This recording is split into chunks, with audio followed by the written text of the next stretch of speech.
we do a show, maybe? Why not? We'll make it a show. Let's do a show. Something. I listen.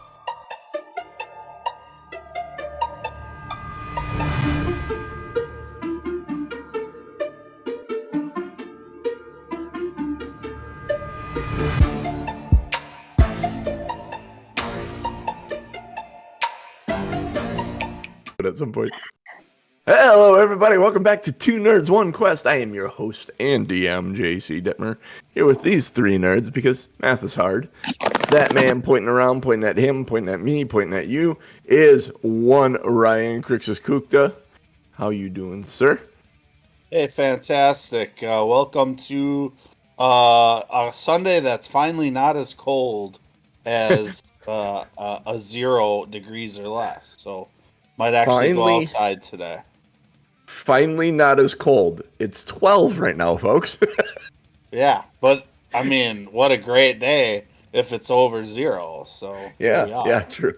It's a high of 27 today, and I am looking forward to the balmy weather, getting out in the nature. I may take a walk today. Shorts and t-shirt weather, man. Yeah, exactly. That man commenting shorts and t-shirt is one Tom M. Norman. How you doing today, sir? I am fan-freaking-tastic. I am here. I have coffee. I have dog.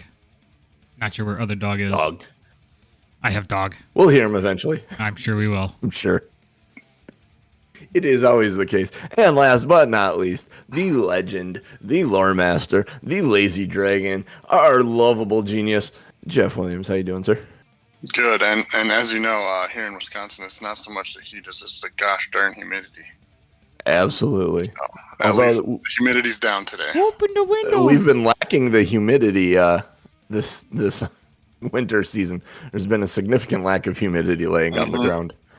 That's true. I don't mind. I kind of do. I mean, if it's going to be witches tick cold like that, I'd like to at least have a pretty white snow to look at instead of dead grass. I guess. I'd just rather not shovel during the cold temperatures. So as long as the snow is there before the cold. But it's usually it's not like if it's snowing, it warms up a little bit. Mm. Typically, I've never found it to be like super ultra cold and snowing at the same time. Mm-hmm. Yeah, wind chill maybe, but not. Yeah. And it really isn't even the cold that gets you; it's that fucking wind, man. Mm-hmm. It's awful. Was that it Wednesday does bite. morning? Wednesday morning, Wednesday afternoon. That wind was worse than the temperature, I think. Oh yeah. I mean, the temperature wasn't good, but the wind just killed. Not good. It bites. In all literal and figurative meanings of that word, it bites. Mm-hmm. Some would say it blows too. And this has been your Weather Minute with Two Nerds, One Quest. Yeah. I wanted to be a meteorologist, but I didn't quite know the definition of the word. I thought it was 2 words. Yeah. Heavy set man that takes care of your genitalia. Yep. Yeah. Imagine my surprise when I got to that first class. Yeah. Yeah, right. They're talking about clouds? What? Recap from last week? Yes, let's hit us with a recap. The weather and or medical advice from this show is suspicious. Yeah, I disavow all knowledge of medical recommendations given by this show. If you start following our advice, you need to see a doctor and one of the head type. Mm-hmm. Go ahead, Genius. All right. Hit us with that recap. So we started 12 rounds into combat after fighting our way across the expansive dock and found our way to the where the gangplank had been kicked off, and we had a 25-foot, I think, gap to the ship. So a couple of us misty stepped, and one amazing leap got everybody on board. We found on the ship there were 6 Defias, 1 Murloc, and Captain Edwin VanCleef. And a partridge in a pear tree. And a floating glowing orb that we weren't sure exactly what it was for, but just about that time, Grim went catatonic as a balloon pinata for a round as his haste wore off. And then while he was doing that, the ship started moving. So he slowly was floating away. Thankfully, he got better, and Grim did a lot of climbing and attacking. Sue did a lot of healing and tolling the dead, and Pepper took her sweet time to get to the top, but finally came in with a crit to finish them off. They determined that the orb was both a steering device as well as some kind of massive detonation device. But they did find the Nintendo Power Glove on Edwin and reprogrammed it to turn back to the cave. So Sue Hearthstoned out. Pepper and Grim wanted to stay and see what was going to happen. Grim as a balloon, Pepper jumped into the water, and the ship exploded in epic style that could be seen from miles away. And John, if you'd like to detail anything related to that. Actually, before I have you do that, I'd like to just say one more thing. Okay. The ship set sail on the ocean. We fought through all the commotion. Battle was fierce but brief, stopping Edwin VanCleef and saving Stormwind from an epic explosion. Nice. Very nice. I like it. Woo. I like it very, very much. Big So ass words. that Stormwind is saved. The epic explosion has gone off, though, so I need a Constitution saving throw from both Ryan and Jeff.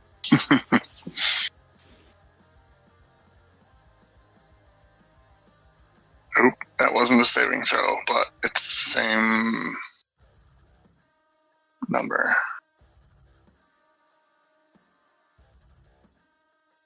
And All right. Less than 10. Less than 10. 7. 2. You're sitting on Sentinel Hill and you see the explosion in the distance. And they don't show up.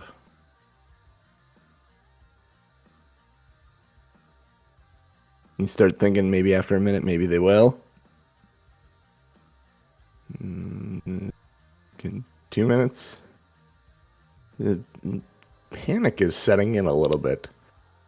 You thought they would have been back like within 3-4 minutes. Staying behind. There is a brief moment, probably about the 30-second mark, where that wave of the explosion like hits the tower and kind of shakes things. Rattles the plates on the walls, the dishes, that type of stuff. You know, big like boom of thunder would. Is there anything you would like to do in the first 5 minutes? I am going to rush to oh shit, I can't remember his name. I can't remember anybody's name. Who's the watch commander here? Marshall Dugan. Marshall. No, Brian Stokemantle. That's who it is. I'm going to rush to Salmantle and inform him, because clearly everybody's going to be wondering what that giant blast was. So I'm going to rush to find him. Okay. And explain, give him just the brief 30-second synopsis of what happened. And he looks at you and says, "Where are the other two?" I don't know. They didn't follow me back. I think they're still in the cave. I don't think they made it. With a blast like that.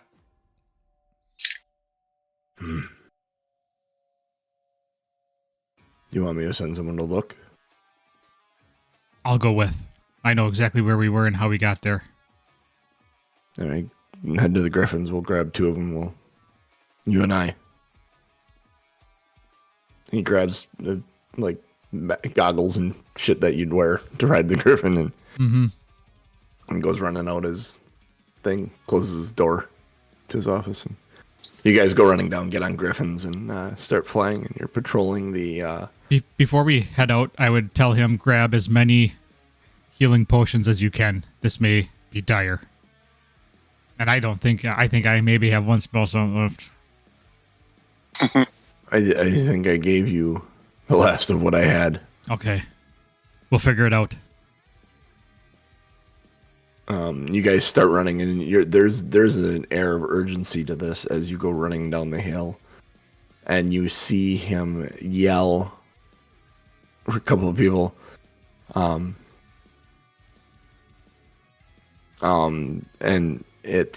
he's getting things in line, getting people to watch tower, letting him know he's leaving. And he jumps on a griffin and sees you get on yours and kicks it, and they leap off into the air. You head out towards the explosion. Do you want to alter the course at all? I would, knowing where we ended up, would I know how to fly in from the actual waterway instead of having to run through the cave? Okay, yeah. So I would. Yeah, you saw it. You saw it. As you move out to the shoreline and stuff, and where that cove was. That cove is completely collapsed in. Make a perception check now.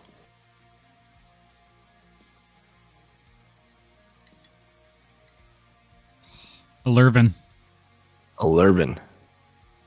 You know what? Having a window open with a dice roller in it would be helpful. Yeah. I was going to say something, but I didn't want to interrupt. Let's see. Collections. Come on. My characters. I'll just do a character one. Come here, Kelsey. I'm assuming you're not opening up the maps, right? Correct. I'm just opening an old character of mine. If you just start a game session with the maps, I can actually put the dice roller on screen. Oh, let me do that then. Instead of opening, let's see, my campaigns. Did you pick up on that, Tom, though? Excelsior? Or, not Excelsior. Kelsier, yeah. Kelsier. The character named Kelsier. He wanted everyone to call him Thorn, though. That was his last name. Let's see. Map. Create campaign. Edit campaign. Create launch maps. Look, the button's up here somewhere. Where is it? Oh, what is new in maps? Start session. Let's take all y'all and just remove you from the dock. Or from the boat. There we go. And here, let's do this. Draw. Size. Gargantuan. Color. Red. The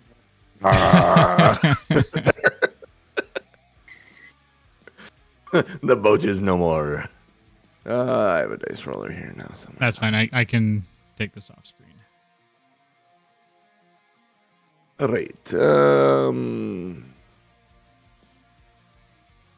He rolled a 16, which is good enough. Better than my 11. Somewhere down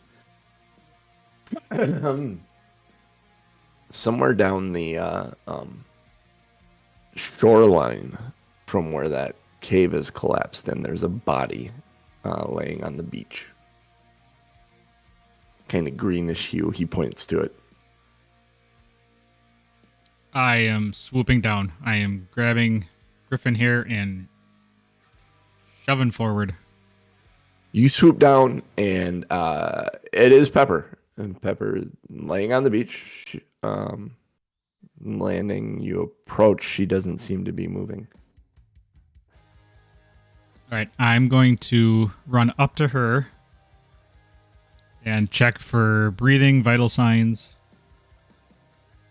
Make a medicine check. Dirty 20. She is barely breathing. All right, I'm going to cast. What did I just do? Spare the Dying.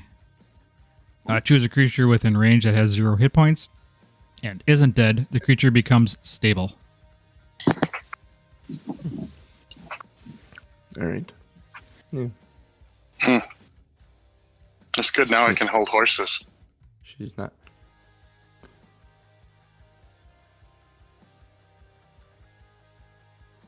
Took me a minute to get to where that came from. Like, wait a minute, what? If I could mute you, I would. I can do this, though. You heard about that guy that got rushed to the hospital from... He shoved, like, 4 toy horses up his ass? Don't worry, he's in stable condition now.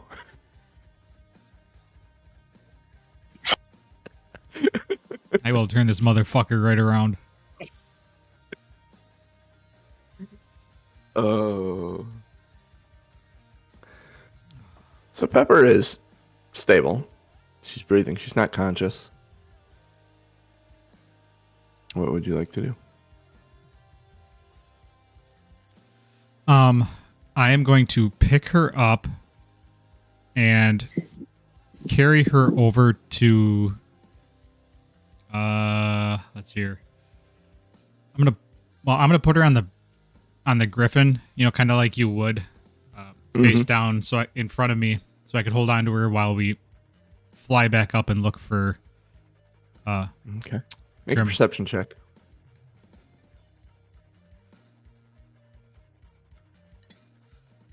There we go. That's better. 23. 23. Grim, you were on your balloon, right? Yeah. And he is now 6 miles out to sea. I was going to say, on the horizon, there's something floating in the air from a balloon. That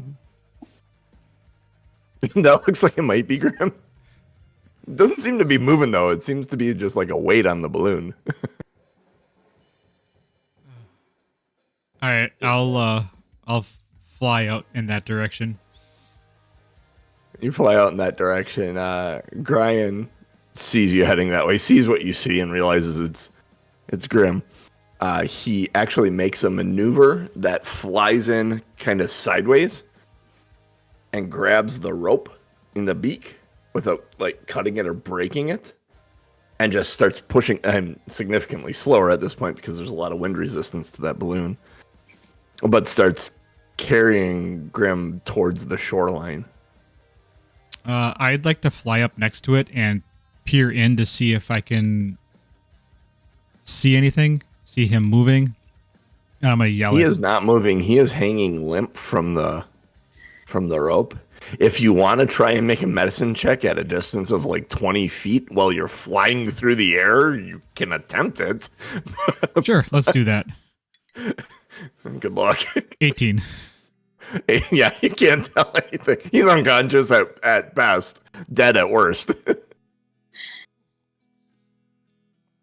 Looking a little sunburnt from that explosion too, probably. Yeah, maybe a little bit. Can I... Got that look on his face like on Merry and Pippin after they let off that dragon firework. Yeah, right. I would like to cast... His beard's all brushed back against his neck. I'm going to cast Healing Word now that everybody is within 60 feet. Oh, okay. Just regular healing word? Yep. Yeah, what's the word? You don't have mass healing word, right?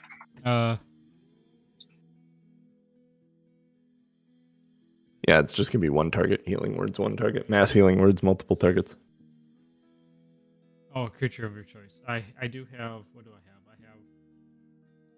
Do you still have a channel divinity left? Oh, I do. Yeah. Because you instead cast Cure Wounds, I think, that one turn when you said you were going to. Yeah. Use it. I have 2 channel divinities, so I can spread 30 hit points between as many characters as I want up to half of their life total. So I can give each of you 15. Do you do that in midair? Yeah, I'm doing that midair. All right. Good call, genius. Okay, let's start with Pepper. Yep. Pepper. You wake up to a face full of feathers and fur. And facing like many feet down to a watery floor. That's moving very quickly below you. I'm gonna say I panic. Yeah, that'd be good. Good. I was gonna ask if you wanted to roll for it, but if you straight up want to panic, go ahead and straight up and panic. Yeah, straight up panic. Yeah. So then, what I need you to make is a dexterity saving throw. I have my hand, just because we're flying, I would have my hand on the back of her shirt, holding her. Yeah, a hand on the back of her shirt.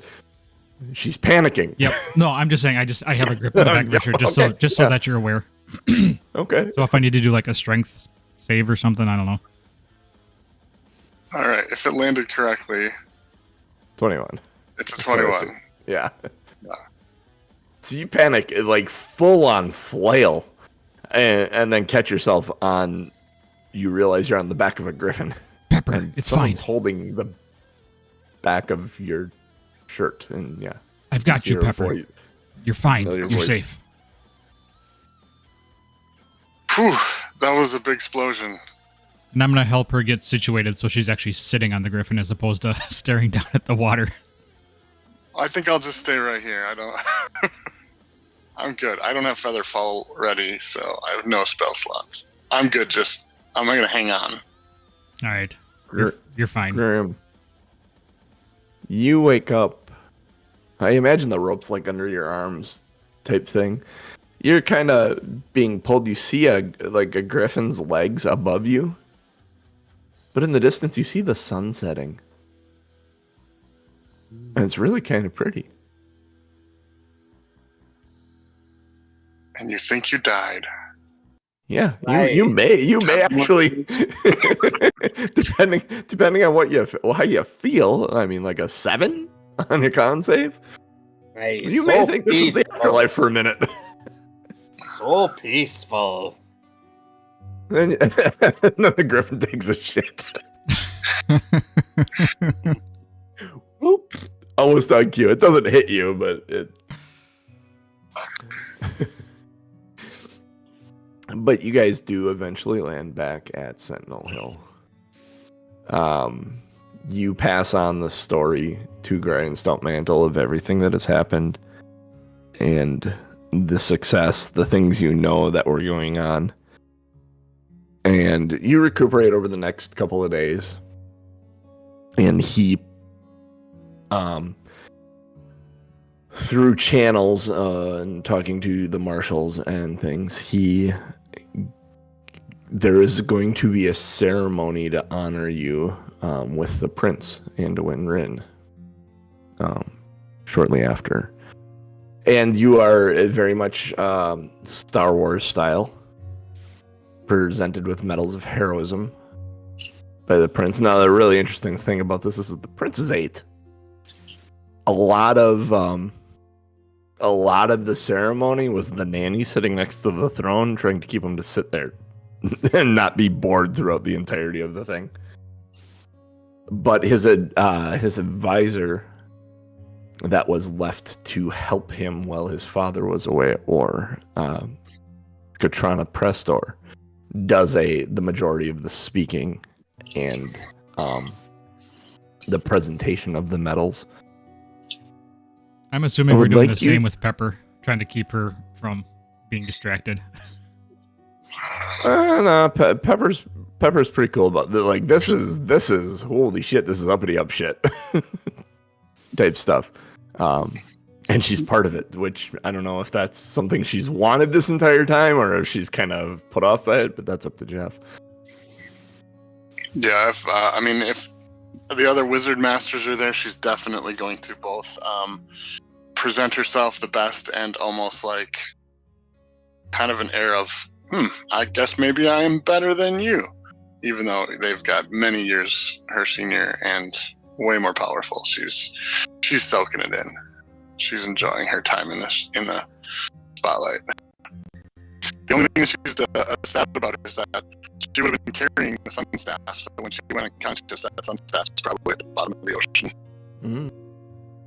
But at least she has the staff of defense, which would have been strapped on to the backpack. Sorry, there was a run-on sentence. I forgot the run-on part. The story of what you did is presented, and through the whole ceremony, all three of you, there's something that just doesn't feel right, and you can't figure out what it is. You can't figure out Like, there's just something in the back of your head that this whole thing just feels off a little bit. Just a hair. You enjoy it. It's phenomenal. You are heroes. But on the day when it's all said and done, and whether you say anything to and like it is just enough that you probably don't even say anything to each other about it. Like, what? What? Kevin. Kevin.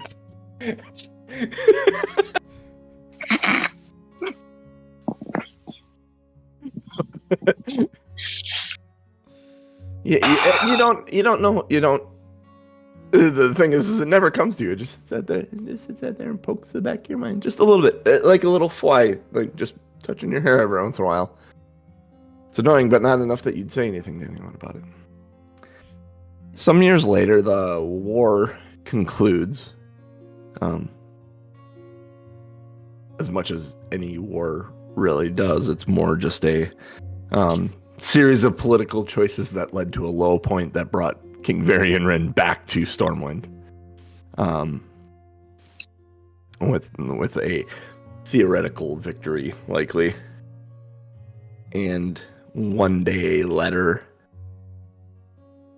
arrives for King Varian from Jaina Proudmoore, who's currently stationed on Theramore Island, a military city. And begging for aid, or not begging, it's not begging, but requesting aid if some adventurers may be found to help deal with a dragon that has been sighted. And the camera fades to black on that letter. Ta-da! You win! Yay! Yay!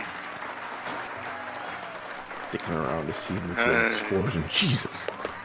Yay. After we talked last week, I was half expecting you to say they find the bag of holding floating and open it up and Pepper hid inside it. Just their head sticking out. and another ocean comes out of it. Yeah.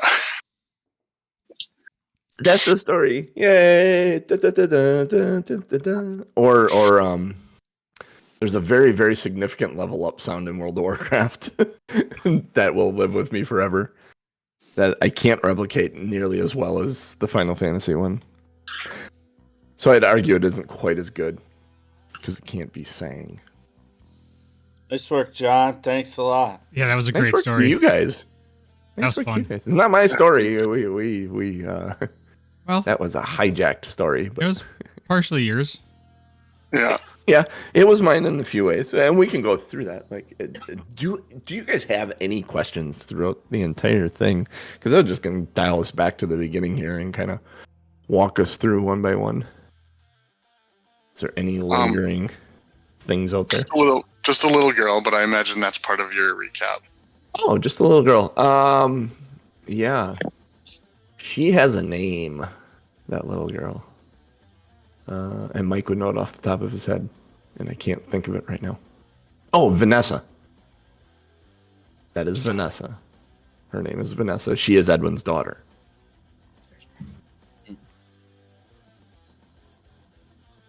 How early could we have fought that the biggest Hogger? Yeah, Hogger. Hogger? Oh, you could have found him. Had you gone and like made it a priority, you could have fought him back when you first heard about him. He would have whooped our asses, probably. Maybe. He might not have been as tough back then. It's the game working. It's like, Sure. sometimes it's... When we started, most of the beginning of it, like the beginning of like the Northshire Abbey stuff, like you are dropped right in front of the Northshire Abbey in the game when you create a human character, and the first person you see is Marshall McBride, and you go talk to him, and he sends you, the first thing he sends you have to do is like kill 8 wolves, and then you go back to him after killing 8 wolves, and then he tells you to go kill a couple of orcish spies. And then eventually he's like, hey, can you go investigate the mine for me? Question on that then. The Yeah. wolves we kept seeing, was there any specific relevance to it other than that's part of the World of Warcraft? You could have gotten a bag of holding had you killed some wolves and brought some wolf pelts. There's his name's Egan Peltskinner. He's at the Abbey. Had you brought him a couple of even if you had brought him like one wolf skin, he would have traded it for a bag of holding for you guys. Okay, we ended up getting one later from the wine. Yeah, with the soggy one from the wine lady, and that was more fun. I mean, like that whole thing. Yeah. Yeah, that's kind of the arc of it. There's some. So you go do that. You eventually go do the mine for him, and then you go and help Millie. Millie Osgood is a character. It's a similar thing. You got to go recover like grape shipments, and you go fight Defias in the vineyard field. And there are all these little grape collecting containers. You collect grapes from and bring them back to her. She gives you a wine-stained cloak. And eventually you do all that stuff. You kill Garrick there. Garrick's there. They eventually pinpoint him. Stuff. And then you're sent to Goldshire after. It's like a little cycle. I've done it so many times. It's ridiculous. I've started so many human characters in World of Warcraft. And then they send you down to Goldshire, and it's all the same. You go to the mine to the south. The really interesting thing about all this is, looking back on it, like when I decided I wanted to tell the story, I had found a video, and I should probably show you that video. Oh, maybe not. I found a video that kind of outlines the story and the history of the Defias, and I was like, wow, this is way deeper than I understood it to be just playing the game, because you half-ass read the quest logs and but yeah, it was finding a way to tie your activity, going to the mine. Like, I wanted to make going to the mine meaningful, going to both of them meaningful. And so that I'm like, okay, well, they're the Defias that are operating the mine. They need. I knew the end game was this ship and Edwin VanCleef. Like, it was like, okay, so this is how they're getting all their supplies for it. So all the mine was the gold. That's how they were paying for stuff. The ore they were getting out of the mine named Moonbrook. But all those mine carts, when it ran to the cave and the rushing water dead end, they were just floating the gold down that rushing water out to a different spot where they were closer to the main river that runs along the south side of Elwyn Forest. The Brackwell Pumpkin Patch was kind of the headquarters base of things, and that gold is being put on the lumber from the lumber mill and floated down the river and around the coastline into that cove and into the river where you saw where you guys ended up fighting Hogger and being split there, going down to the ship where they were building it, or the lumber mill, or the foundry. So, how far would the like if we wouldn't have been able to hop on the ship, like let's just say we failed jumps and saves and just couldn't get on the ship, how much time were we actually going to have before the ship got close enough and blew up? The ship, there was more to controlling the ship on that orb. That orb actually controlled detonation systems too for, and you guys would realize this and actually have told the king about it and gone through the handling of all this and disarming it. But that had basically detonation systems for bombs to buildings in Stormwind. So there was going to be more than just lobbing shit at Stormwind. There was going to be detonation of pre-placed bombs that Boris Alexton was taking care of. Like, had you guys gone back to his office, it would have been empty. It would have been cleared out. He sent you away to find his pocket watch as a red herring to get you out of his hair so he could leave. That was something I kind of put in as a just to tie that end together. I think he remains a good guy within the game.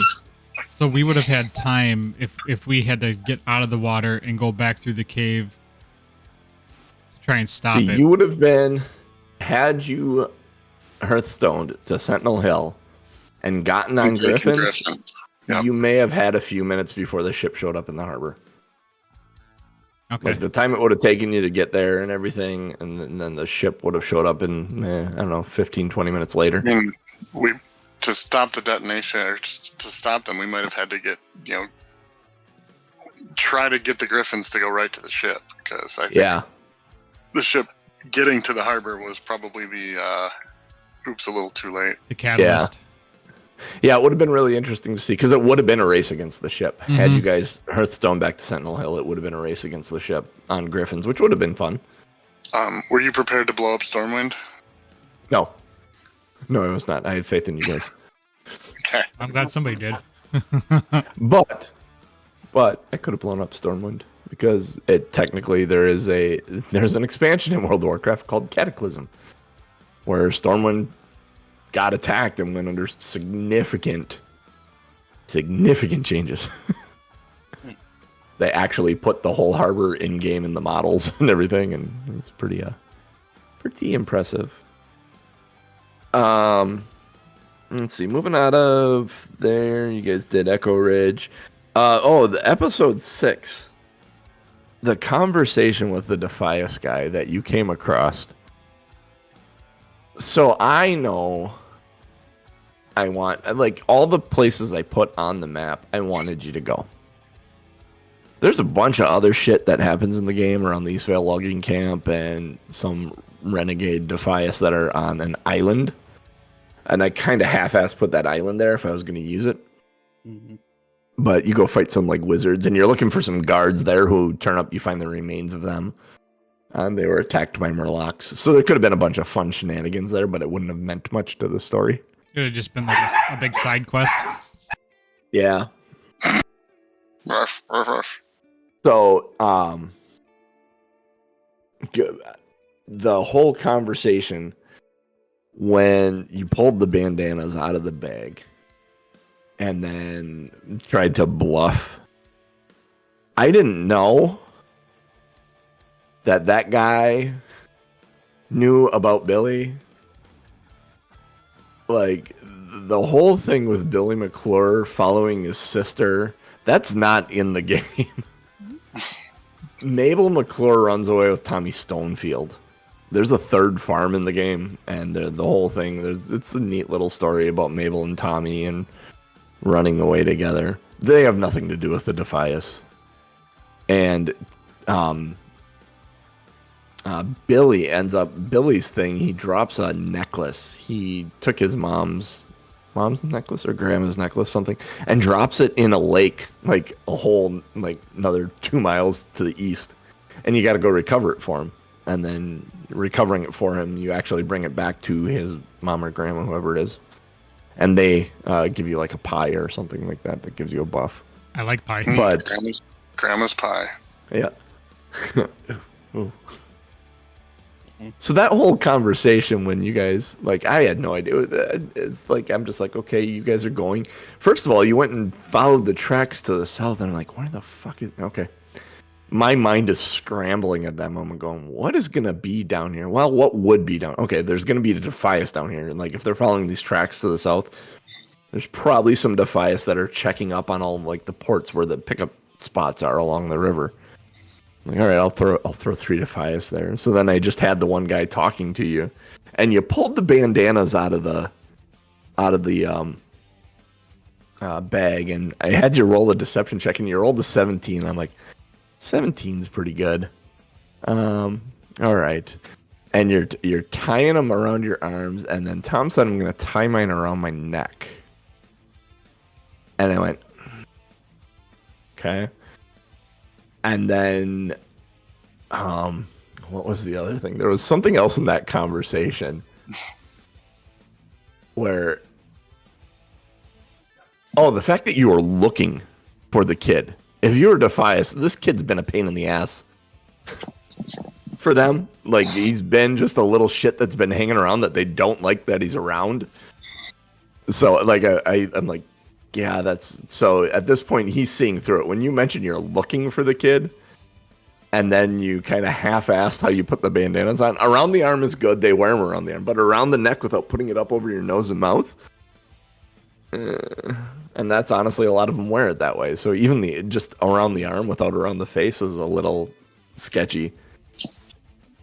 So that at that moment, I'm like, yeah, he knows they're not actually Defias. And he's putting 2 and 2 together that you guys are the kind of pain in the ass that was in the Northshire Valley for them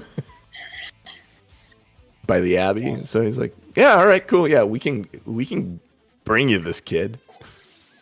Sorry, guys, my With bad. anything, That's great. We will absolutely bring you the kid, and I'm going to bring 10 guys along with me, and we're going to kill you guys so we don't have to worry about you anymore. would anything he would have said like broke it open at that point? I mean,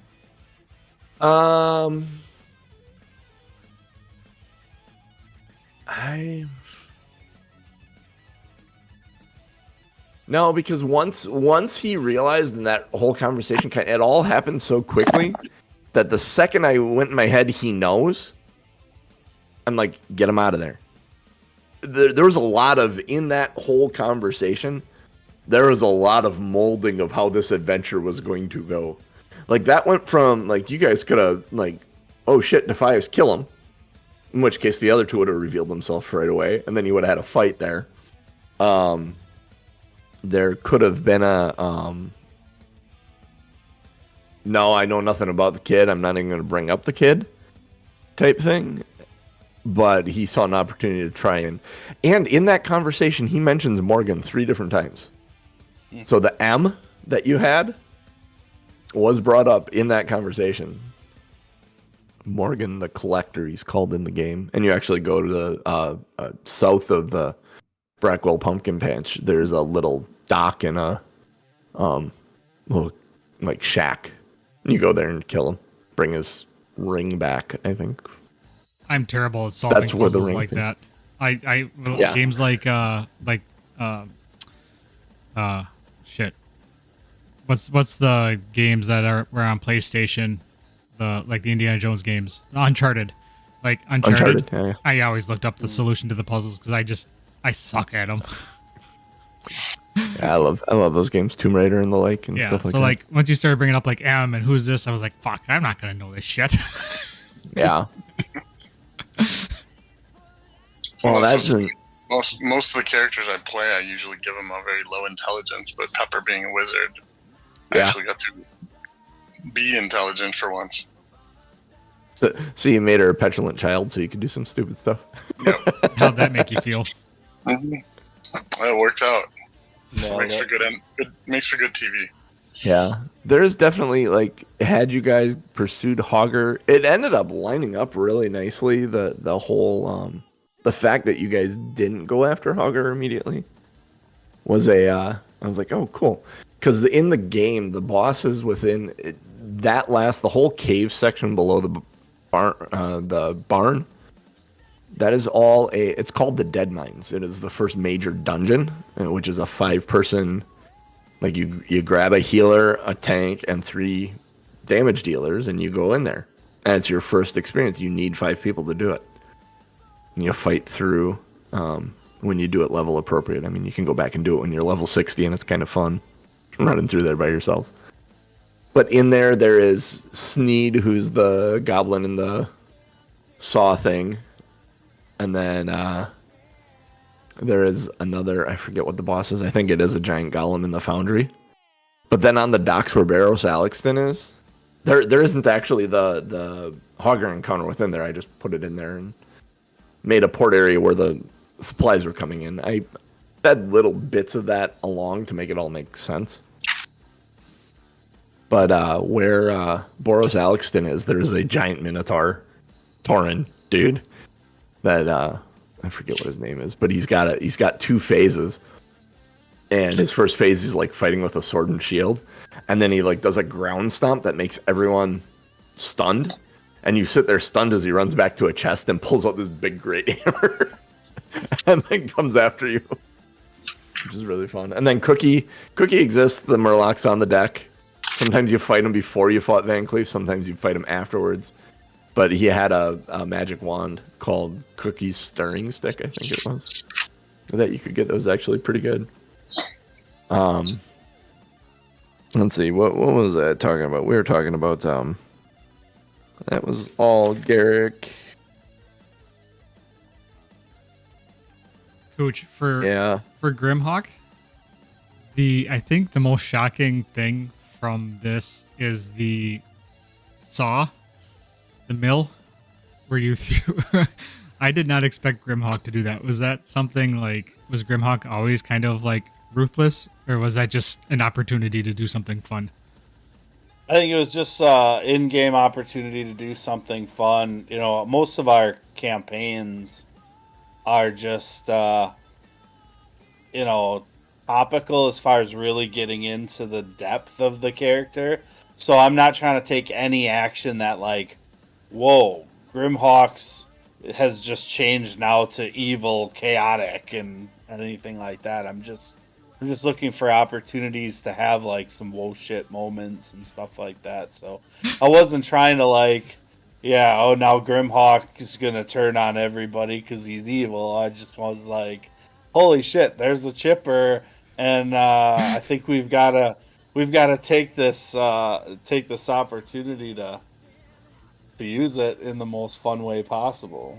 Oh, absolutely. Like, I didn't feel like it was necessarily out of character. It was, you know what I mean? Because Grimhawk was always looking to smash faces. So it was just one of those things like you got almost like Grimhawk got a little too carried away and excited and was having too much fun. And was like, oh, let's do this. Helpless, really, defenseless. Yeah, it was kind of just like a Fargo moment. Just like, throw him in the wood there's chipper, a chipper shredder, and here's a real asshole. Like, these things go together. So. Two great tastes that taste great together, huh?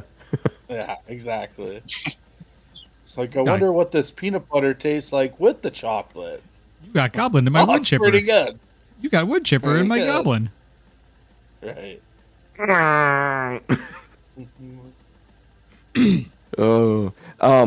I had mentioned when you guys first arrived in Goldshire something. It's an interesting thing. Like, there's a lot of really neat things within World of Warcraft that made it feel kind of alive, and one of them was the Dark Moon Fair. And it showed up in Goldshire once a month for like a weekend, I think it was. And it literally is a fair that you can go and you buy tickets and you play games within the fair, and it will pack up and go away. And there's a calendar system within the game that it pops it up, and you can see when the Dark Moon Fair would show up. And so I wanted to, there's kind of a few of those little things where I wanted to make mention of those when they were there. It was kind of funny going through Goldshire around Halloween as well, because the Headless Horseman would attack for like the week leading up to Halloween, would attack the local cities. And in Elwyn Forest, it was Goldshire. And he'd throw pumpkin heads at the buildings and start them on fire, and you'd have to do bucket brigades to put out the fires. And you end up doing all the bucket brigades to put out the fires, and they send you off to a different place on the other continent, to this graveyard where you go and find him.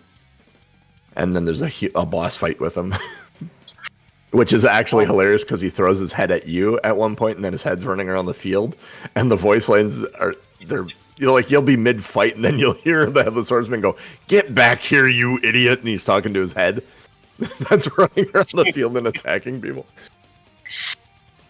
Wow. It was a lot of fun. Let's see, Goldshire. There's a lot of Brother Niles. He actually existed.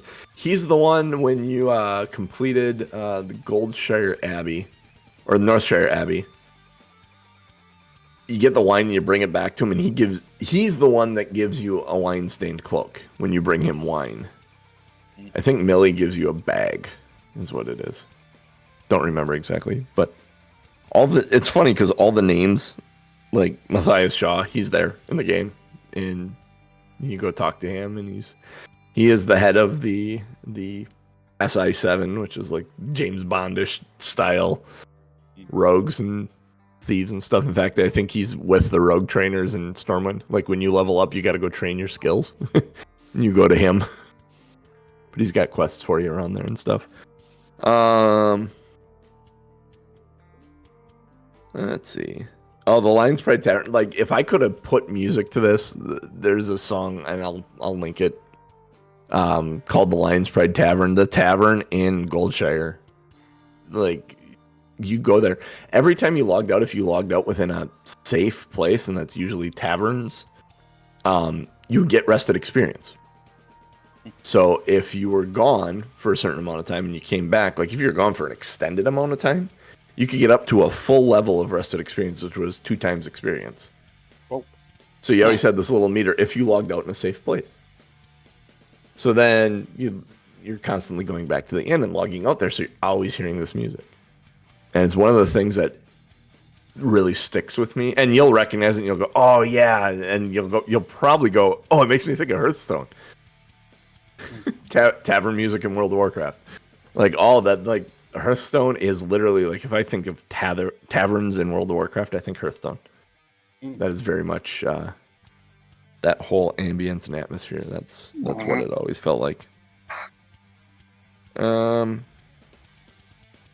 Yeah, I didn't know what was going to be up with Billy when I mentioned Billy. I was just bringing Billy into it. Whether like Billy was kind of not a red herring, but a something to do type thing. Like, and then I went, oh, wait a minute. So that's where that thing was. Like, I kind of mentioned Billy offhandedly as to give the world some volume, and I was going to have him like show up in the mine or something like that. And then the way it all kind of came together, I'm like, well, no, wait a minute. Again, in that conversation with the Defias, Billy's an annoying turd that's been annoying the Defias because Mabel ran away with Tommy and Tommy's part of the Defias. All those decisions were made in that conversation. And that really kind of tied all those pieces that I had that are all kind of loose ends or different threads in the game. I tied them all together in that one story. I'm like, yay, this is kind of cool. No, I'll say there was no point that I thought you were making something completely up. So take that to your credit that it all felt like it was part of the original story that you were telling. That is good. It's very good. And again, it is always that thing. Until I say it out loud, it isn't set in stone, and I can move and shift and combine stuff together. I like to think, A, my improv ability, and B, my creativeness are what allow me to do that and get the result that you guys say you didn't feel any of that was not put together. The ring came off of Morgan. And you guys ended up killing Morgan at some point. Yeah, I think it was in the combat when they outside the patch when. That's right. You had the ring. The ring, bringing the ring to. That's in World of Warcraft when you bring Morgan's ring to Boros Alexton. That's when you figure out that the Defias are the Stonemasons Guild. You get that story within the game. And they say, "Oh, this is a stonemason's ring. Why would Defias have a stonemason's ring?" And then it kind of explained to you. Yeah. So that whole bit. The bringing Mabel and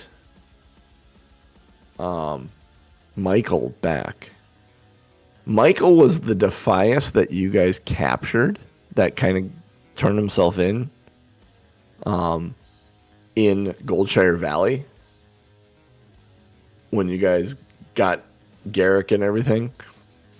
Michael was the one that surrendered to you guys, and he met Mabel in Eastvale logging camp, and they, through a course of conversations, they decided they wanted to continue to help take them down because they are seeing how they prey on the weak and stuff. So they offered to help, and their help led them to Sentinel Hill, and having the inns they had saw an opportunity. They presented to Brian Stoutmantle while you were gone.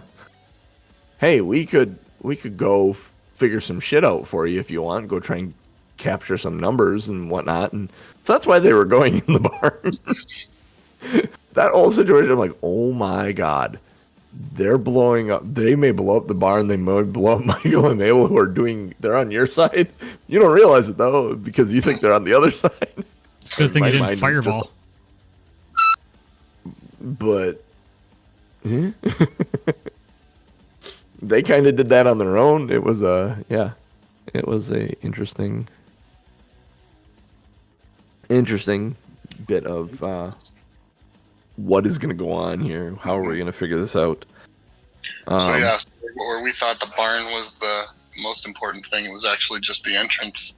Yeah, the entrance to the most important thing, and that's for me the whole while. I'm like, how do I get them to just fuck if they're just going to torch the barn and leave it? Well, the whole while you guys are like, how many Defias could be in there? I'm like, there's no one in there. It is empty. They're all underground. I was picturing. So I was picturing like. Yeah, what were you guys picturing the inside of that being? A town meeting. You know how you have like all the villagers go in there and you have somebody up in front talking, and you know I pictured it to be like a fucking gathering of Defias. Yeah. There for the weekly town meeting and cattle auction. I don't know. Yeah, there would be punch and pie. Yeah. Yeah, punch and pie. Yeah. I mean, you'd have your little stand, you know, where somebody could walk up and give their grievances to the council, and Ryan, I don't know if you heard that. I didn't know. I said I hope no bad people show up. Yeah, exactly.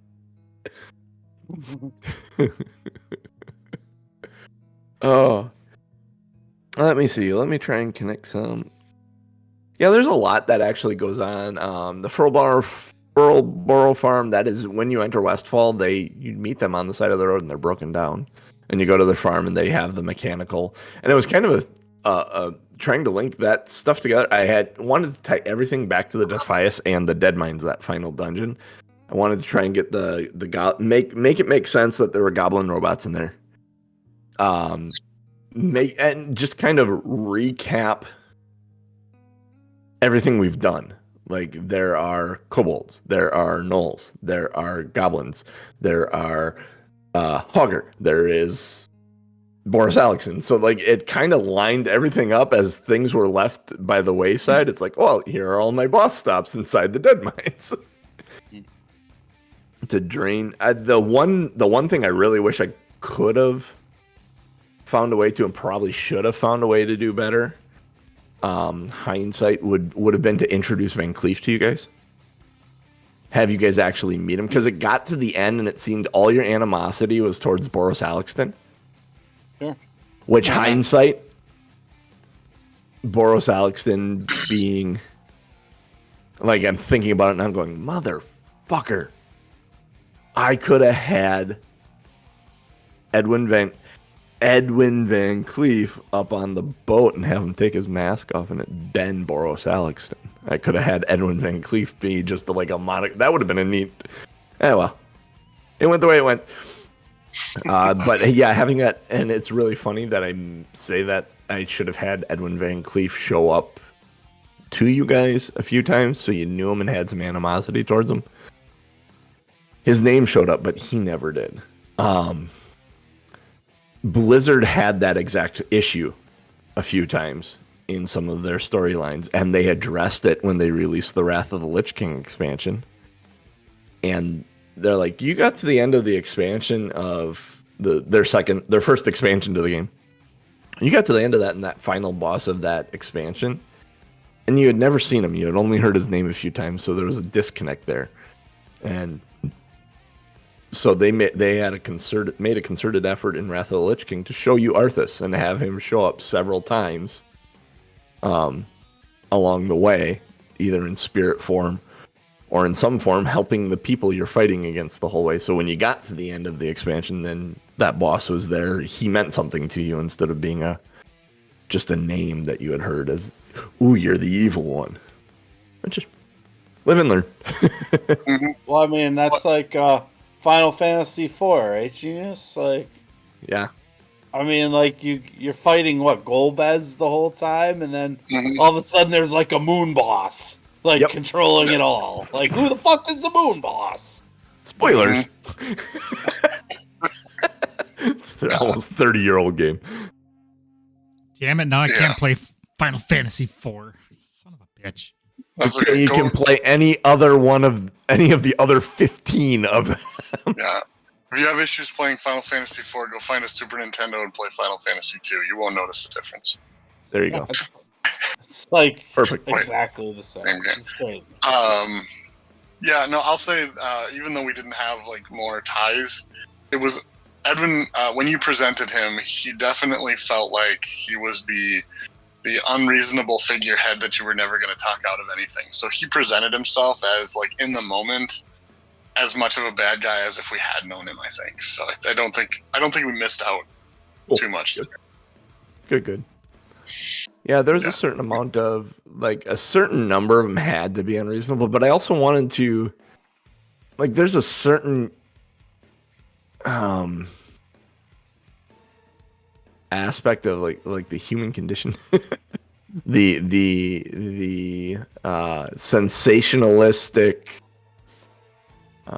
and I fall into this perhaps all the time, and the less I'm on social media, the better I feel about my life. Diving into a cause for FOMO or otherwise, and genuine outrage at something that might not even be completely true. There are many causes in this world and many sides in this world that sometimes you get suckered into something and then you find out more information and you're like, oh, wait a minute. Yeah. So someone was sensationalizing an event from the past to make it sound like, oh man, we're really being screwed over.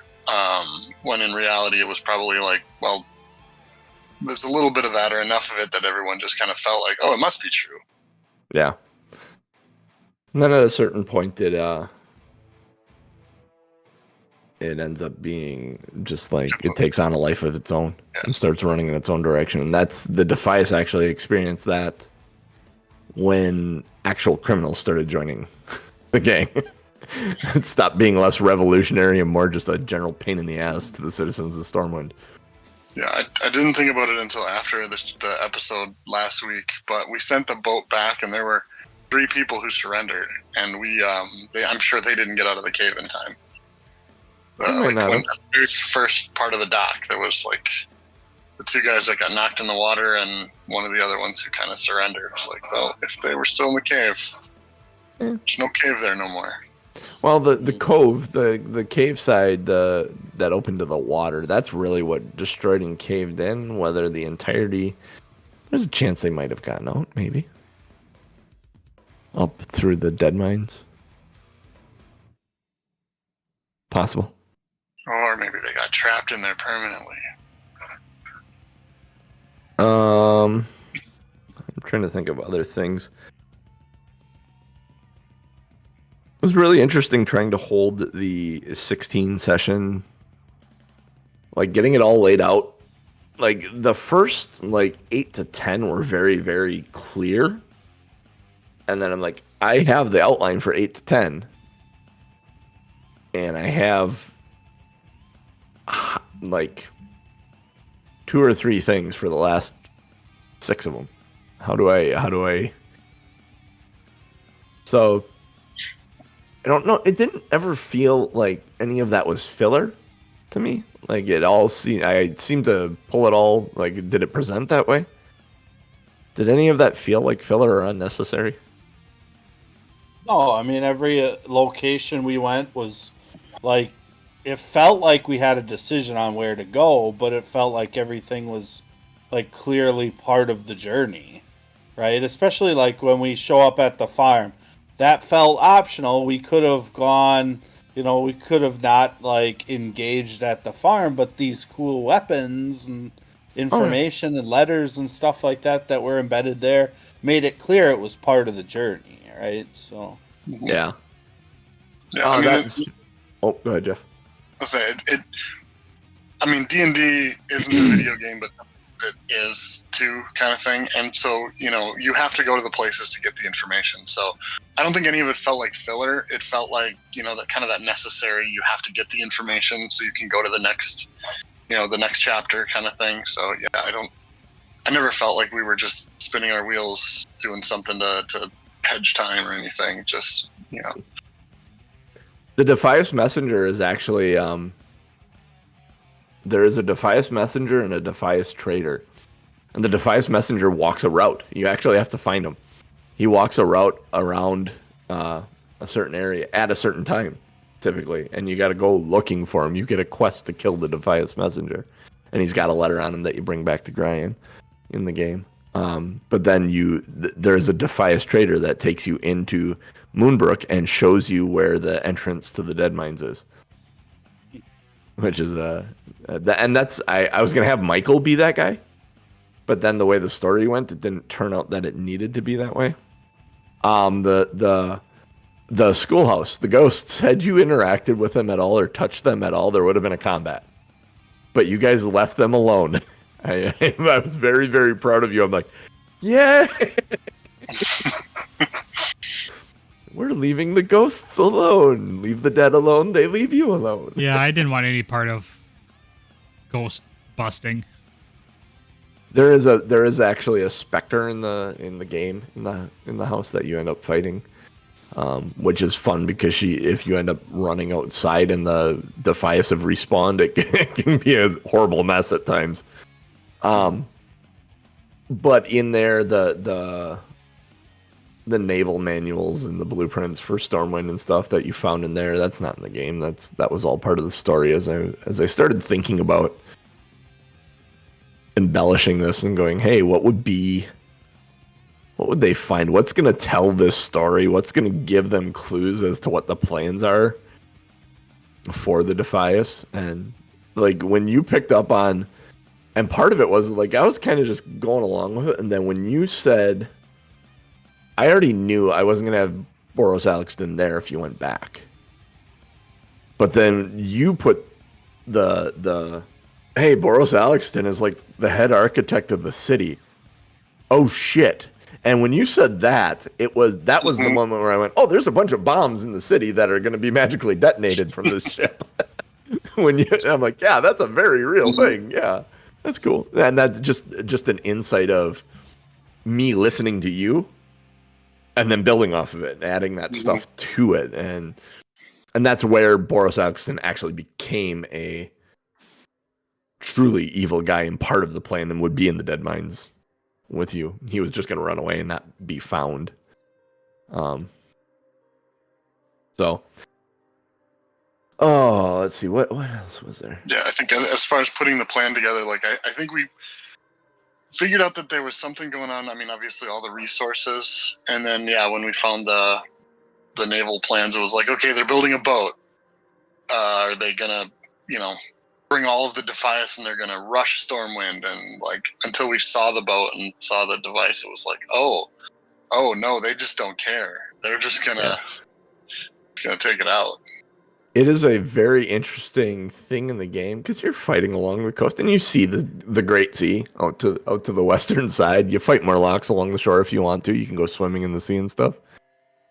And like you're going around and you get led into Moonbrook by the trader and you go into this dungeon. It's like, oh cool, a dungeon. And then the first time you're going through it, you literally go down there and you take a cannon and blow open the doors. That is literally what happens in the game. And you go through the doors, and it's just Defias on that dock and a ship it's like, holy hell! There's a fucking battleship down here. I'll never forget that first time going back in 2001, going in that dungeon and going, oh, what? Sneaky battleships. Cool. Yep. And then likely you go in it and you fail the first couple of times, or you get a bad group and you don't get through it, and then you finally get through it and it's like, yes, we did it. That's kind of the whole premise of very much it is Elden Ring, Ryan. Like when you're fighting a boss and fighting him and you can't get him and you finally beat him.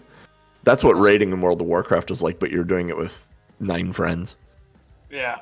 I mean, I think that's the frustrating part probably, is if you can't get like the right friend group together often. If you keep failing, like, oh God, well I can't do it until next week. It's like, well, no, I want to do it right now again. Oh, Sunday nights at 8 p.m. we'd start, and we'd go until we tapped out. And that was just kind of the understanding, and it was usually around midnight, so 4 hours. There were nights where for 4 hours we would just sit and fight the same boss. It's like, all right, what happened that time? And that's the biggest thing, is getting a group of people that are good at sitting there and looking at it, and then going back through logs going, all right, nope, that was me. I stood in the poo, and I ended up stunned, so I couldn't heal the tank. The tank ended up dying, and then that's what it snowballed from there. Or, tank DPS pulled the aggro off of the guy, and it killed them, and then I trying to battle res them, and my focus came off the tank. Like, just dissecting where you fucked up and being able to call it out without anyone getting butthurt about it. And that sounds tedious.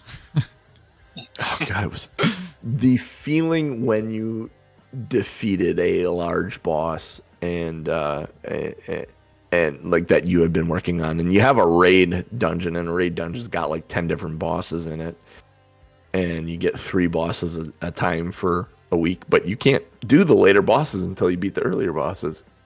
Like, I will never forget, we were fighting Deathwing. Deathwing was the final boss of the Cataclysm expansion, and we had been trying for 2 weeks to beat him, and we couldn't beat him. And our tank in our group was very kind of flaky, and I was a healer. And we had done the dungeon enough that my secondary role was being a tank.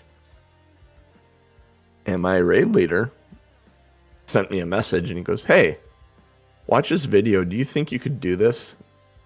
Well, first of all, our normal tank, our paladin tank, said, guys, I'm out tonight. I got something going on. I can't do it. He was flaky like this. He would do this to us occasionally. And then I'd call Ben Schmidt and say, hey, Ben, you want to come raid with us tonight? And he'd be like, sure. So our paladin flaked out on us, and my raid leader sent me a video. Goes, hey, there's a way we can do this with 1 paladin tank. How good's your gear? I'm like, good. Like, I think I could tank it. And he's like, okay. Do you think you could write these macros and pull this off? And I watched the video. I went, yeah, that shouldn't be a problem. He's like, okay, last thing. Can you get your buddy to come in and do DPS for us? We got your healing spot covered, but that takes away one of our DPS guys. So can you get? So Ben came in and with his Death Knight was DPSing for us, and it took us 3 tries. Something we had been working on for 2 weeks, 8 hours.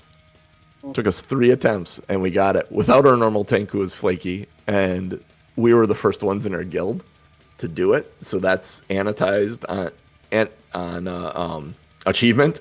All the names of the players within the guild that did it. It's a guild achievement, and there were 9 of us because Ben wasn't in our guild.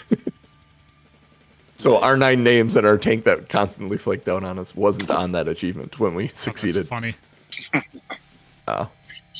It's so good. It's such a fun game, and I was very, very happy. I actually talked to Ben Schmidt on Thursday, and was explaining that I was doing this. He goes, "Oh, that sounds so fun!"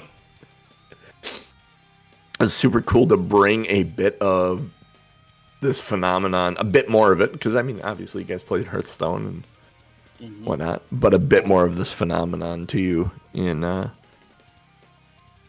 this form. And I have other stories I want to tell. In fact, you know what? I have a Jeff, that Warcraft book that I gave you and said I bookmarked that one particular story. Don't read that yet. Don't read it? Okay. I'm wondering if I could actually pull that off. So it would mean it's gonna take some setup to try and do that. That'll be interesting to see if I can do it. Back to the adventure. I'm trying to see if there's anything here. Yeah, my notes got shorter and shorter as the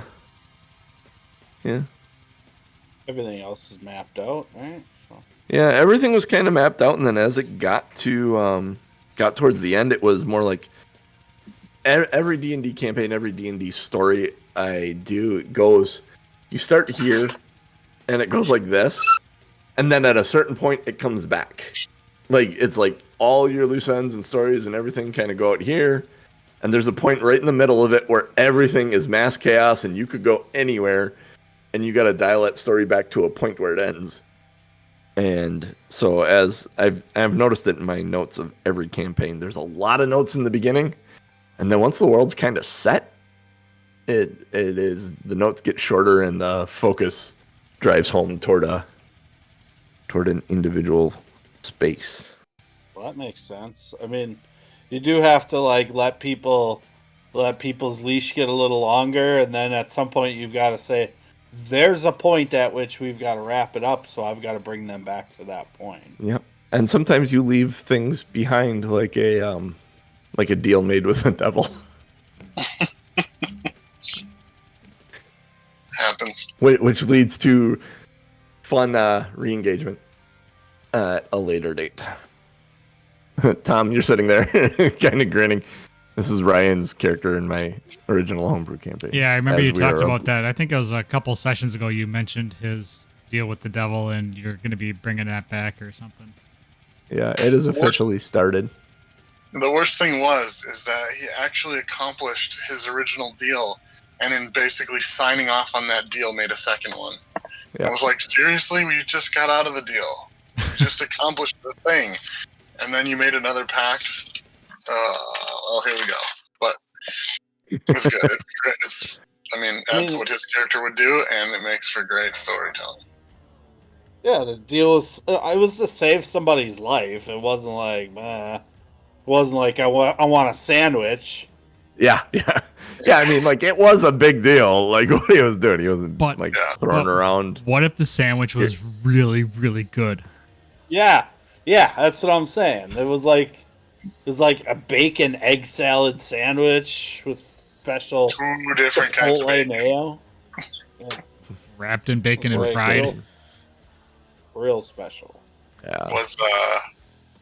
Was Wiley a character in the game, or was that just something to help get us information?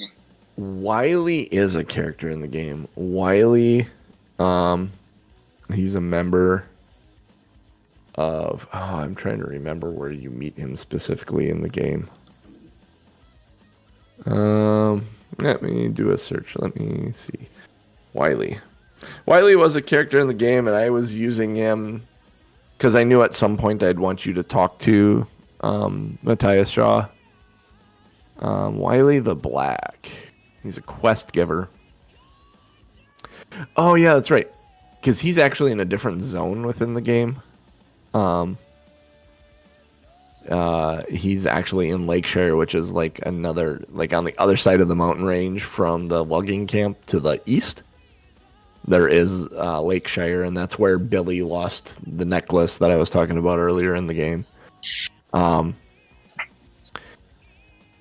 Grian Stoutmantle once did a significant favor for him. In Wiley's own words, Grian saved my life. As a repayment, Wiley revealed information about the Defias Brotherhood to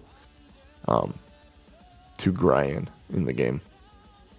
So it's there is a long quest line that actually gets you on this path to go to the Dead Mines, and it starts in... It would be really interesting to see exactly where it starts. But you start bouncing back and forth between Sentinel Hill and Goldshire and Lakeshire, and you're going back and forth and around and the other thing, and it all ends up with that Defias trader taking you into the Dead Mines. So there's a good long build-up. It's one of the first multi-zone quest lines within the game that gets you kind of traveling. You're hopping on a lot of griffins and going back and forth. That was a fun thing, like being able to introduce, because there are certain things that when I think about travel in World of Warcraft, I think about, getting a mount. You get in the original game, you got your mount at level 40. So at this point in the game, you don't have a mount to ride anywhere. Paladins did get their mount. They didn't have to pay for it though, because it was just one of their skills. It was something they summoned, like your horse. It was really kind of interesting that works that way. But there's a lot of riding the griffins to certain griffin checkpoints within the game, and then setting your Hearthstone to wherever you wanted to always be going home to. It's kind of like your quest hubs. Like you'd set your Hearthstone. The first place typically was like Goldshire, and then as you did all the quests around Goldshire, then you go back to Stormwind and you'd set it in Stormwind, because then there were larger quests that had you going out further. But then you'd travel down the Westfall. You set it to Sentinel Hill, and that was kind of your base of operations as you went through that zone. And yeah, it's fun. You get into oh, go ahead. I was just gonna say, it's still crazy that we did all this in 9 days in game. Like, yep, we're on the 9th day. Seems about accurate. Yeah, it always seems longer for some reason, and I don't know if it's just because we got together for 16 sessions or whatever. But yeah, it was 4 months for us. Yeah. The in the game at this point, you're about level 18, level 20, typically, when the level cap was 60. And this was after this point that it was kind of the point where you got away from a human zone, so to speak. Although you go into oh fuck, what's the name of it? There's a forest, and this is another story I may want to tell. There's a whole like creepy ass zone, like Halloween-ish creepy zone forest dealing with undead and ogres and shit in just south of Edwin on the other side of the river. That was super cool. That I can hear the music in my head. Just thinking about it and looking around at it. There's a really neat story in there. It's very fun. And then off of Lakeshire, that zone is like you get in that zone and there's orcs and crap you fight that are like level 25, 30-ish. But there's a path to the north out of Lakeshire that leads you into endgame stuff. That when you are level 25 and you're running around there and you go down that path and suddenly there's a level 60 orc there. It's like, I need to run. And that ends up getting into the I forget the name of the mountain. Black Rock Mountain. And there's some serious shit going on in Black Rock Mountain. Dragons and orcs and demons. Fun stuff.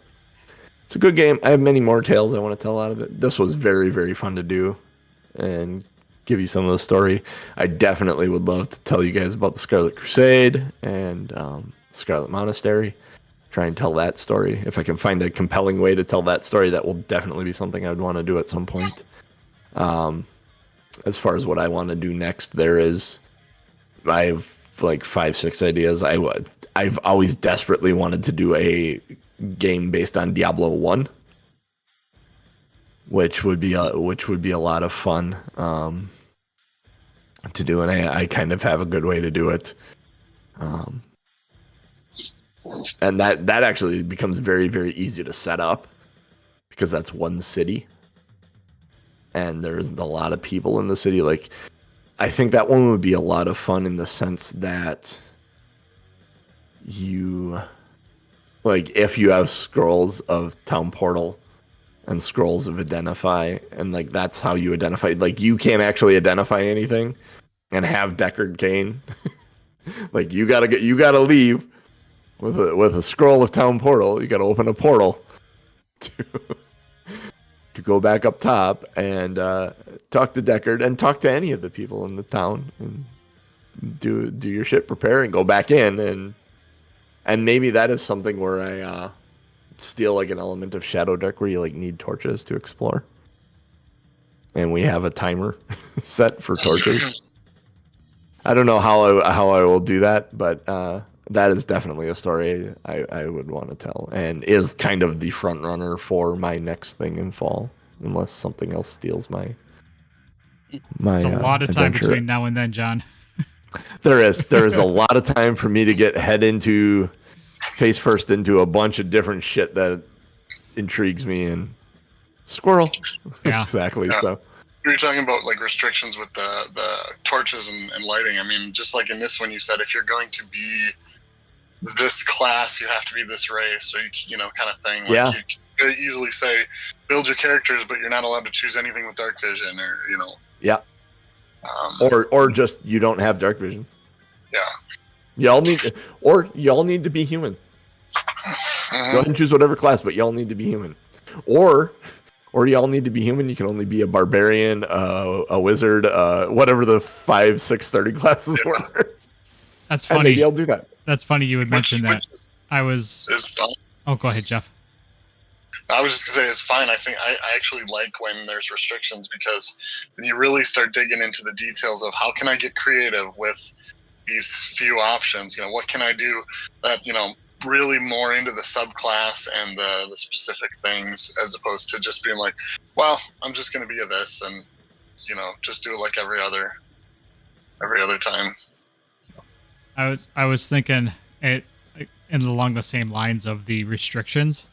I was really thinking about, you know, at my next time after this, because the next one will really have to be thought out, is limiting you all to being rogues and being the Thieves Guild and getting sent on, like, you have to go, like, the Thieves Guild has sent you out to this mansion to steal blah blah blah blah blah, or, you know, like that. I think that's a fun idea too, like a Thieves Guild idea. Or the other one I thought of was pick out your favorite X-Men and build them in D&D.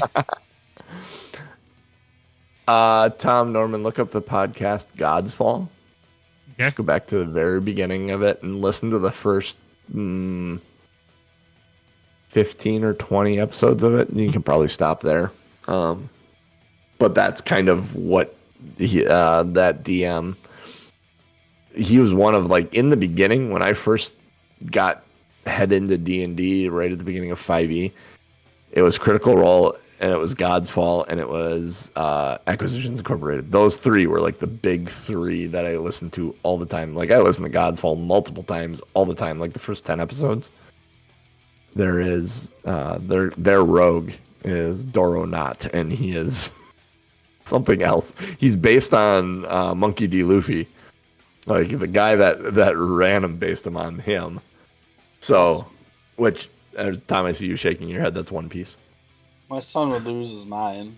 Yeah. He's most of the way through One Piece. It's almost impossible to watch them all, but Like the anime? yeah. How? Yeah, it's got literally thousands of episodes. He's been watching it for like 2 years. Jesus. I hear it's amazing. Like, if you can commit to it, I hear it is phenomenal. I know it's ridiculous, but I'll tell you, it is also phenomenal. The trading card game. We've played that, and it's really unique, the resource system and stuff like that. So Nice. get into that too a little bit. Well, Tom, we got about 25 minutes. You want to talk a little bit about what you're going to do? Yeah. We won't get into it, but No. we can talk about what your plans are for your thing, and then maybe introduce our characters by name, if nothing else. Well, I have a hard Couple out. of stats at the end. Oh, okay. Go ahead. Tiny little.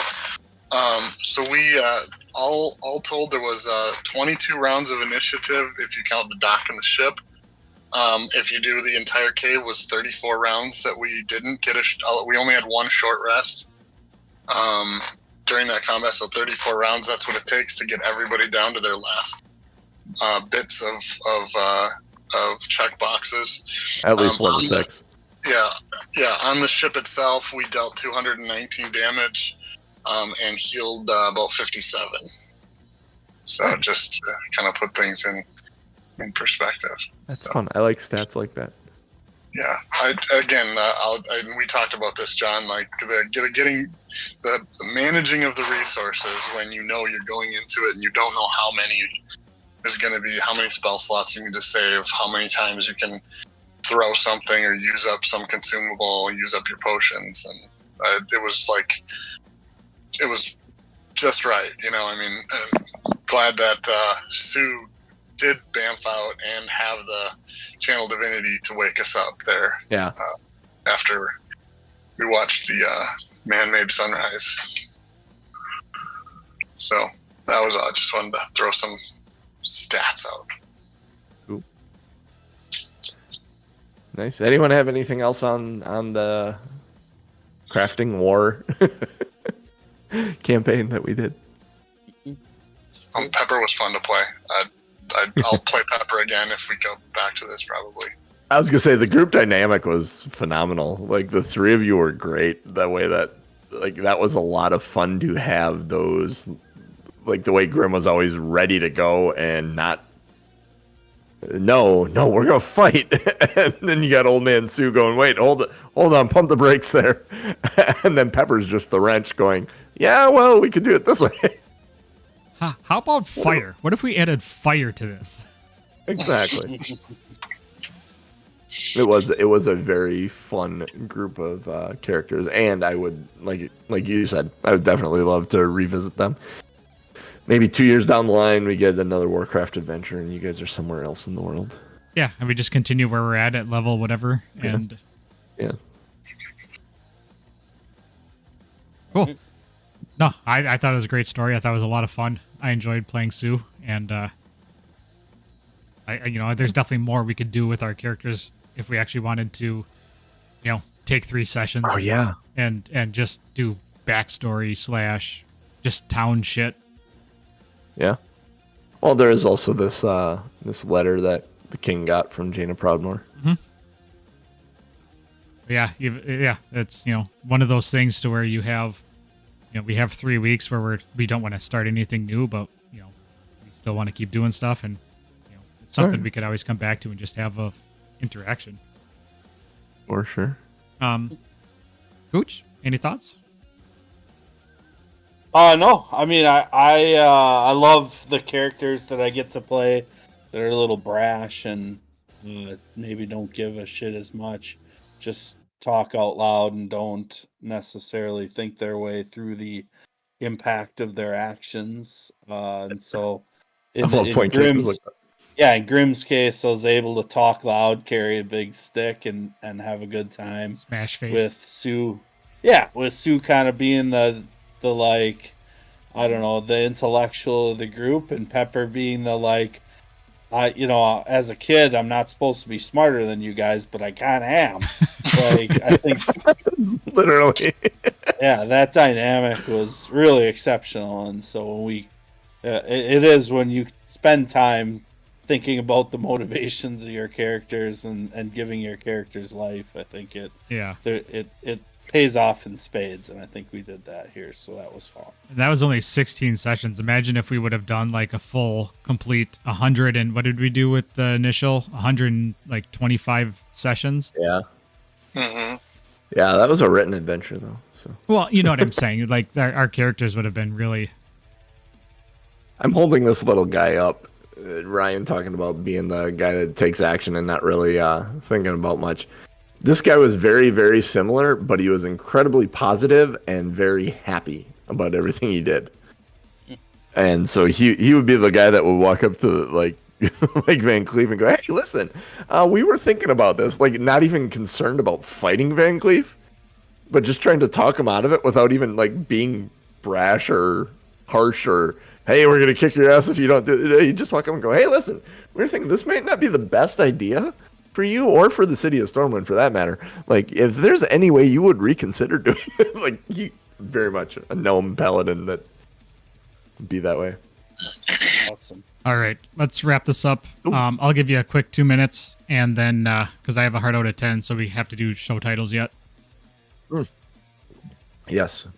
We don't have that many a very quick character introduction too. Just like 2-sentence character introduction for the 3 characters. All right. So my story is carrying off of the investigators, obviously different characters than we had before. So you guys are being tasked by Trixie the Guildmaster your investigators guild to head into the mountains and meet with a contact there who has lost men and an item. So you are Lost men and an item. Yep. So you are investigators. You're detectives slash adventurers slash. Your main goal in life is to investigate odd circumstances and oddities, and sometimes you get hired to find things. All right, Jeff, you want to tell us about your character for this? Yeah, so my character.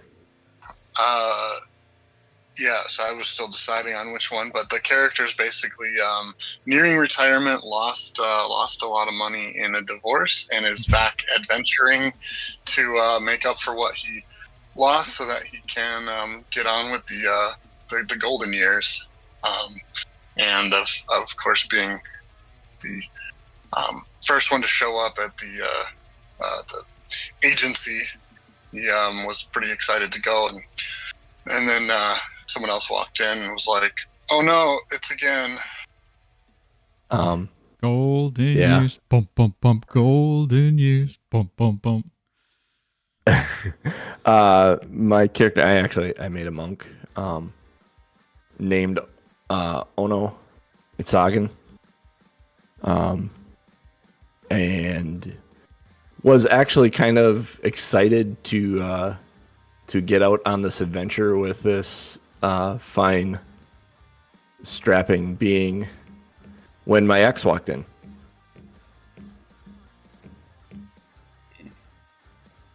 Ryan, would you like to describe the fine, strapping being that Ono is excited to Absolutely be adventuring with? Yeah, my real name, Felairn Belvalar Silberos. Gesundheit. But I go by Flip Squanders, and I'm basically the black sheep of my family. Moved out, assassin, for hire, going from town to town, not really finding any roots or anything like that. And boy, some hot mommy caught my eye and decided, all right, well, let's do a job. Apparently they know exactly, who needs to work on this job, and there's some complexity to the characters that are all going to be working together on this job. So really excited about playing that out in front of you, Tom. I cannot wait. Did you pick up on this dynamic, Tom? I have a solid idea. Behind your What back a story. that, One of the world's greatest shapes, a love triangle. Uh-huh. yeah. I was left for a younger, more interesting man. And that's good, because being all a part of the same guild, like, you guys would know each other. This just amps it up to about the 20th degree. Oh yeah, we really. You guys really didn't fuck around on this one. Yeah. Mm-hmm. I am playing a female character for the first time on the show. So, Other than Ellie? other than Ellie, yes, of course. Alrighty. Cool. Well, I will close this out and we'll choose some titles. And we'll get cruising. Oh yeah. This will be 2 weeks from now. No, 3 weeks from now, because I will be out the next 2 weeks. Cooch is out next week, so we'll be picking this up brand new the middle of February. 9th? Is that correct? Nope. No. February 2nd. 16th. 16th. The 9th is Super Bowl, right? Also, Yes. also Super Bowl. Yep. Super Bowl's on my birthday this year. Ooh, Jeff, that's gonna be a big ass D&D weekend, Jeff and Ryan. No. Ooh. Gonna be fun. 15th, 16th is gonna be amazing. All right. Tom, get him. We are Two Nerds, One Quest. We are here Sunday mornings, 8 a.m. Central Time, twitch.tv/TomMNorm. What? Are you looking at Everything showtime. Everything showtime. bit.ly/nerdtube. That's our YouTube channel. Go to YouTube to get all of our past shows. Subscribe to both. Send us your free Amazon Prime subscription through Twitch. Helps the show. Costs you nothing if you have Amazon Prime. Get the podcast Thursday mornings. wherever you get your podcast from. Patreon.com/2nerds1quest if you would like to do the support us through Patreon and get the unedited podcast with pre and post show content. Let us know how we're doing. Give us ratings and reviews. And yeah, we enjoy having everybody listen to this and checking in, and come say hi. bit.ly/OurFun Discord. Join us in Discord. Have some conversations regarding music, movies, games, whatever. Tell us how we're doing. Tell us if we suck. Either way, ought to be a lot of fun. With that being said, for me, for Cooch, for Genius, and for the DMJC. There, nerds. We lived. Yes.